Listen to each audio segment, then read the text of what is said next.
सच्चा गुरु मिल जाए, जीवन में सत्संग मिल जाए, फिर चाहे वो व्यक्ति किसी जाति का हो, किसी पाति का हो, कोई फर्क नहीं पड़ता, वो ब्रह्मवेता हो जाता है, ब्राह्मणी ब्रह्मवेता हो जाता है।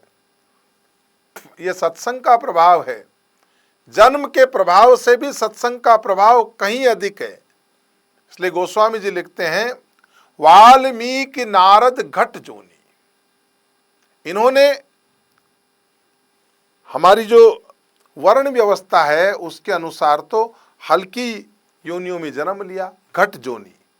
घट नाम कुंभज का भी है, कुंभज ऋषि के लिए भी ये कहा है, वाल्मीकि नारद घट जोनी। तो वाल्मीकि जी का वृतांत आप जानते ही हैं। पूर्व काल में किरातो बालपन से पल करके वाल्मीकि जी बड़े हुए और कहते हैं उस आचार विचार में रहे। वाल्मीकि जी की पूरी कथा जानते हैं। नारद जी मिले और उन्होंने पूछा कि बेटा, ये जो तू पाप कर रहा है, ये पाप किसके लिए कर रहा है? बोला, मैं अपने लिए थोड़ी करता हूँ, मैं तो अपने परिवार के लिए करता हूँ। अरे बोला, ये परिवार क्या तेरे साथ चलेगा?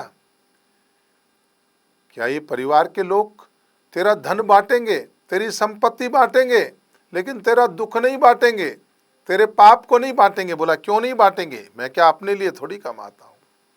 तो उन्होंने कहा, ठीक है, पाप का फल तो तुम्हें पाप तवेव तत्सर्वम वयम तु फल भागिने। अपने पाप का फल तुझे खुद को ही भोगना पड़ेगा। तब उन्होंने कहा कि नहीं महाराज, मैं पूछ के आता हूं। और जब पत्नी से पूछा तो उन्होंने कहा, देखो मैं तुम्हारे लिए सब कुछ करता हूं। बोला, हाँ करते। तो बोला, मुझे पाप लगेगा? बोला, जरूर लगेगा, गलत काम किया है तो बोला, क्या मेरे पाप का फल तुम भोगोगे? बोला, नहीं।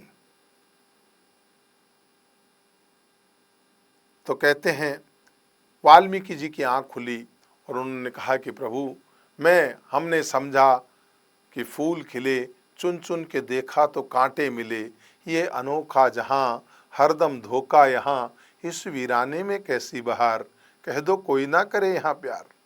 जो प्यार मुझे परमात्मा से करना चाहिए था, मैंने संसारी लोगों से प्यार किया और आज उसी की बात है कि ये कोई मेरा नहीं है, आप मुझे मंत्र दीजिए।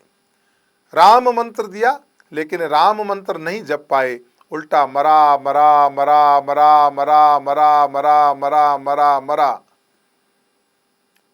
अरे आत्म के भाव शुद्ध हो तो शुद्ध संस्कृत के मंत्रों का प्रोनाउंसिएशन जरूरी नहीं, हृदय के भाव जरूरी है, कोई जाति वर्ण जरूरी नहीं। एक भाव के साथ मरा मरा जपते जपते वाल्मीकि जी रामायण के रचयिता बने। नारद जी की स्थिति भी आप जानते हैं। नारद जी भी कहते हैं कि मैं पूर्व जन्म में वेदवादी ब्राह्मणों के यहाँ पे दासी का पुत्र था और चतुर्मास का समय था। कुछ लोग योगी लोग आकर के रहने लगे थे। मैं बाल्य व्यवस्था के अंदर ही मैं भी सेवा करने लग गया था। जब माँ सेवा करती थी तो मैं भी उनकी सेवा करता था और उनकी जो झूठन होती थी, संतों की जो झूठन होती थी, वो प्रसादी में ग्रहण करता था। और संतों का उच्छिष्ट खाने से, उच्छिष्ट लेपानुमोदितो द्विजे, उन संतों का उच्छिष्ट खाने से सकृत्सम भुंजे। और मुझे क्या हो गया कि मेरा चित्त शुद्ध हो गया, भगवान के अंदर मेरी रुचि होने लगी।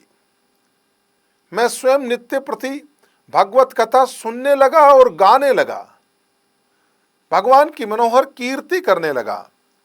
मेरी रुचि और मेरी बुद्धि ये दोनों निश्चल हो गई और तमोगुण को नष्ट करने वाली भक्ति का प्रादुर्भाव मेरे हृदय के भीतर हुआ। तब वो जो साधु लोग थे ना, साधु बाबा लोग, मुनीश्वर जो थे, उन्होंने मुझे अनुरागी, विनीत, निष्पाप, श्रद्धालु, जितेंद्रिय, अनुयायी जानकर उस गुह्यतम ज्ञान का उपदेश किया जिसे हम आत्मज्ञान कहते हैं। ज्ञानम गुह्यतमम कहते हैं ना, जो गुह्य ज्ञान है, मैंने भगवान की माया के प्रभाव को समझा और फिर ज्ञान प्राप्त होने पर मैं भगवान के धाम को जो प्राप्त होता उस ज्ञान को मैंने लिया। साधु महाराज जब जाने लगे तो मेरी भी इच्छा हुई कि मैं भी संन्यास ले लूं, लेकिन मैं माँ के स्नेह के बंधन में बंधा हुआ था। मेरी माँ ने कहा, महाराज इसे मत ले जाइए, मेरा एकमात्र सहारा है। मैं उस स्नेह बंधन से निवृत्त होने की प्रतीक्षा करता रहा। एक दिन माँ को सर्प ने डस लिया और माँ के मर जाने के बाद में मैंने भगवान की प्रार्थना की, वन में जाकर के तपस्या की। भगवान ने दर्शन दिए। भगवान श्री हरि का मेरे हृदय के भीतर प्रादुर्भाव हुआ। भगवान के थोड़े से दर्शन की एक झलक मिली, थोड़ी देर के अंदर वो स्वरूप अदृश्य हो गया। बहुत प्रयत्न करने पर भी फिर मुझे वो रूप नहीं दिखा और आकाशवाणी हुई, नारद इस जन्म में तुम ये रूप नहीं देख सकते। और अगली बार मैं ब्रह्मा जी का पुत्र हुआ। ये सब उन संतों के सत्संग के प्रभाव से हुआ। और घट, मैंने कहा ना घट जोनी माने ये अगस्त ऋषि की कथा है।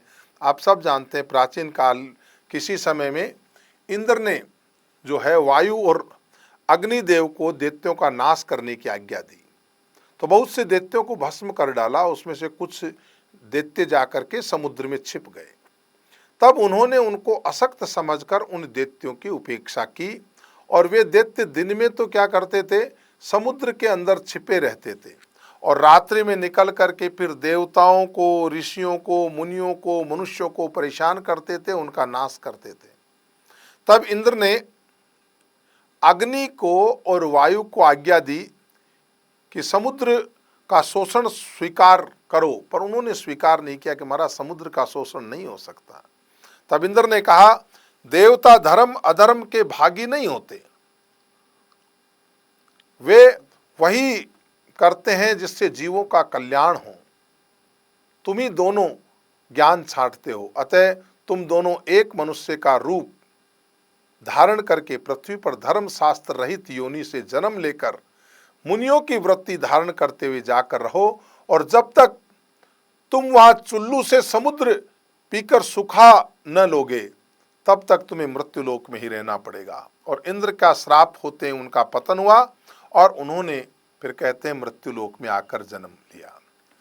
उन्हीं दिनों की बात है कि उर्वशी मित्र के यहाँ जा रही थी और वे उसको उस दिन के लिए वर्ण कर चुके थे। रास्ते में उसे जाते हुए देखकर उसके रूप के ऊपर आसक्त हो गए और उसको अपने यहाँ बुलाया। तब उन्होंने कहा, मैं मित्र को वचन दे चुकी हूँ।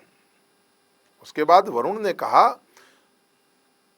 कि वर्ण शरीर का हुआ है, मन का तो नहीं हुआ, तुम शरीर वहां रहने दो, मन हमारे में लगा दो। उसने वैसा ही किया। मित्र को यह पता लगने पर उन्होंने उर्वशी को श्राप दिया कि तुम जाकर के आज ही मृत्यु लोक में जाके पुरुरुवा की स्त्री हो जाओ। मित्र ने अपना तेज एक घट में रख दिया और वरुण ने भी उसी घट में अपना तेज रखा। एक समय निमि राजा जब स्त्रियों के साथ वहां जुआ खेल रहे थे, वशिष्ठ जी महाराज कहते हैं वहां गए। जुए में आसक्त राजा ने गुरु का आदर सत्कार नहीं किया। इससे वशिष्ठ जी ने उनको देहरहित होने का श्राप दिया और पता लगने पर राजा ने उनको भी वैसा ही श्राप दिया और दोनों शरीर रहित होकर ब्रह्मा जी के पास गए। उनकी आज्ञा अनुसार राजा निमि को लोगों ने, कहते हैं ना पलकों के ऊपर निमिष जिसकी हम चर्चा करते हैं, और वशिष्ठ जी ने उपयुक्त मित्रावरुण के तेज वाले घट में आकर के जन्म लिया और इसी तरह से जो है वो कुंभज ऋषि का जन्म हुआ। तो न वाल्मीकि नारद घट जोनी निज निज मुख ने कही निज। तो इस प्रकार से इनका उद्धार सत्संग के माध्यम से हुआ है। आज की कथा को यहीं समापन करते हैं। कल पुनः आगामी कथा में, आगामी एपिसोड में हम चर्चा करेंगे। आप सुन रहे थे let's mic more than radio. Follow कीजिए हमें हमारे सोशल मीडिया प्लेटफॉर्म्स पर। It's time for news. It's time for more than radio. Presenting the first radio news app, Let's Mic.